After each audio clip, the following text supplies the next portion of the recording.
So Nintendo Switch Online is something we've talked about at length here on the channel, primarily because it is Nintendo's ever-evolving subscription service that as you remain a paid subscriber, you expect new content updates within an acceptable amount of time. And while I've been very critical of the service over the years, in addition to being very positive in certain phases and certain things that we've seen Nintendo address and add in, there also seems to be a kind of mentality with the service that as consoles are on the platforms for longer, you start to see a little bit more scarcity in terms of the frequency of updates for new games. We, of course, recently saw the addition of Game Boy family of systems revealed at the February Nintendo Direct. We got a March content update for Game Boy Advance and Game Boy base level systems, as well as an NES and SNES game. Then you fast forward to April, and we actually saw Sega Genesis and N64 support. And now that Tears of the Kingdom has been the big focus in May, we've actually gotten no updates or communication around any potential N64 game,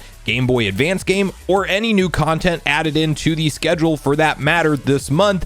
But what we did get confirmation of recently is that one of the membership benefits in the form of a free-to-play game when you are a subscriber will actually be going away. And in today's video, I want to get on the same page with the recent content removal announcement and what's been revealed there, as well as having a broader conversation on where we should be setting our expectations when it comes to future content roadmap updates for Nintendo Switch Online going forward. What's up, nation? Make sure you like, subscribe, and turn on your bell notification if you haven't already. And as mentioned, guys, today we are discussing Nintendo Switch Online and the current state of the service as we know it today in May 2023. The one thing that I will say with Nintendo Switch Online is that you cannot ever for sure have a good baseline expectation for what's around the corner. We see Nintendo shadow drop updates into the service when it comes to new content. That's always a win, obviously, because it gives you a reason to boot up one of the console libraries that got updated, or in some cases multiple, and relive some classic games. Sometimes they are great games, other times they are bottom of the barrel discount bin type games that you may or may not have ever played from the past. But the big ongoing criticism seems to be more around that lack of communication, where we don't really know as locked in 12-month annually paying subscribers, which, keep in mind, for the expansion pack, you can only purchase it with that 12-month option, meaning you've given Nintendo your advance payment for 12 months.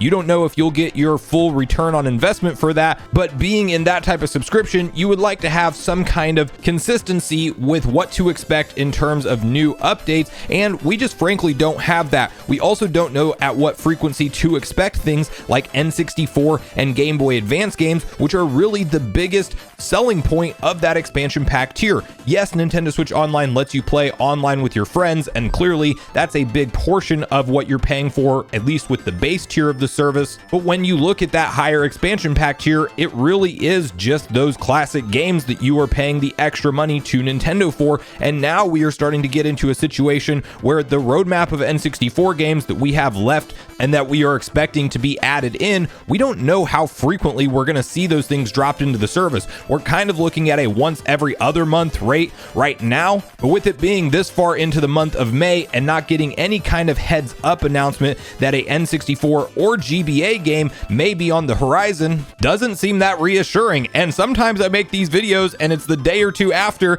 that Nintendo decides to take to the internet and surprise drop something. I hope we see that this month in May, but so far we are not looking at content additions, but rather a content subtraction, because recently it was revealed that Pac-Man 99 will actually sunset on the service, meaning you're not going to be able to play it in an online capacity anymore. This is something that's very unfortunate, and while I'm not the biggest Pac-Man 99 player out there, I've had my fair share of rounds online in the game and I enjoyed it personally, and it's something that is actually nice to be able to hop into quick online matches against other players, 99 of them of course, and it's similar to Mario 35 where we saw that game playable and available for a while and then it's just gone one day. This is going to happen in a similar capacity for Pac-Man 99, but it's interesting timing for Nintendo to reveal that they will be sunsetting this and not offering it any longer on the service in a month where we've really seen no official updates or content being added into the service. And it almost feels like Nintendo, when they have a big game release such as Zelda Tears of the Kingdom, which I'm still having a blast with right now that they kind of forget about all the other aspects of their business. And Nintendo Switch Online is definitely something that at a $50 annual price point, we should expect at least once per month content update of some type, whether it be base console systems or the higher tier expansion pack consoles. And so far we have nothing. We just have communication that Pac-Man 99 will be ending. And to get on the same page with those details, let's quickly hop over to VGC and read through their detailed typed up article together. Nintendo is shutting down and delisting Pac-Man 99. The online game will still be partly functional after it's removed. The massively multiplayer Pac-Man spin-off, which allows up to 99 players to compete against each other, will start to have its features gradually shut down from August until the full game is pulled from the eShop on October 8th. According to Nintendo, the game's paid DLC, which contains 3 offline modes and a number of custom themes, will still be playable after the game is delisted. However, all online features, including the game's main Pac-Man 99 mode, will be terminated and no longer playable. The delisting schedule is as follows according to Nintendo. August 8th, the option to buy custom themes will be removed. September 8th, the option to buy the Pac-Man 99 Deluxe or Pac-Man 99 Mode Unlocked DLC will be removed. And October 8th, the main game and free custom themes will be removed from the eShop. Online services will end. So depending on whether or not you were somebody who was actively enjoying Pac-Man 99 and still putting in some hours of play to it, you may or may not be let down by this announcement, but the sentiment still stands that I do believe that Nintendo can do a much better job at communicating new content updates around the corner in the future, as well as just add in more perks to the service overall. If you're taking away Pac-Man 99, give us a Donkey Kong 99 or some other classic NES or SNES type of game from back in the day, and give it that 99 aspect to it. Have some fun matches to hop into online with friends. Have something to replace what is being removed, because you always want to see these subscription services gain value over time and re-justify in your head why you're signed up, not question whether or not it's going to be worth it once you've already given them your full 12-month payment upfront, especially for the expansion pack tier. Granted, this particular content removal is actually tied to the base service because that is what it is available for, and you can purchase that one month in and month out. I just certainly hope that as we get further into what's next for Nintendo Switch Online, as far as the Switch and then the successor to the Switch, I hope that we start to see something more of a rigid schedule, something with a 1 per month minimum N64 game, 1 per month minimum GBA game. Maybe they do rotating every other month we get one of those, but you have to have some kind of frequency and consistency for the big reason that you are signed up for that higher paid tier. We should also have the option to buy expansion pack on a monthly basis rather than just the 12-month option. And when you look at the other consoles available on the service, being the Game Boy, NES, SNES, and Sega Genesis, there should definitely be a supplemental update for those content libraries consistently as well.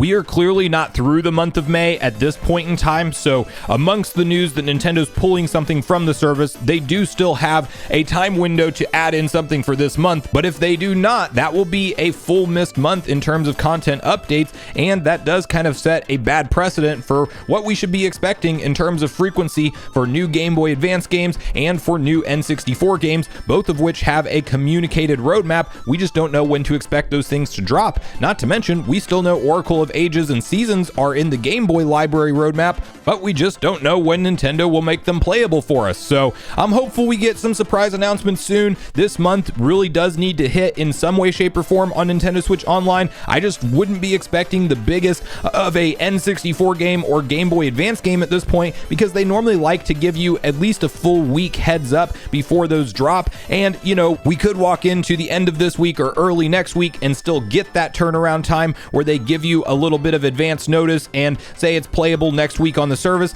but there's no accountability from Nintendo if that doesn't happen and you're still locked into that 12-month subscription. And unfortunately this month, all we have confirmed is a removal of Pac-Man 99. But I really want to hear from you guys on this particular topic, how you feel about the overall direction of Nintendo Switch Online as it sits today. Do you generally feel like what you are paying for the service is worth it for the amount of content you are getting? Are you somebody that really thinks they need to ramp up and do more frequent updates, or at least communicate a roadmap on how frequently to expect updates? And bonus question, which games and systems do you hope we see added in next? I'm still holding out hope for GameCube one day, but I don't think it hits on the current generation of Nintendo Switch, but rather whatever is next, and Nintendo Switch Online 2.0 or whatever they brand it, or the next generation system. I do think we have a solid chance of seeing GameCube added in during that time. But regardless of your thoughts and feelings on everything we talked about today, I do look forward to hearing from you all in the comments down below before you leave the video, as I do look forward to getting a back and forth conversation started with you all around this topic. Go watch yesterday's video next if you haven't already, which is on screen right now. Also make sure you like, subscribe,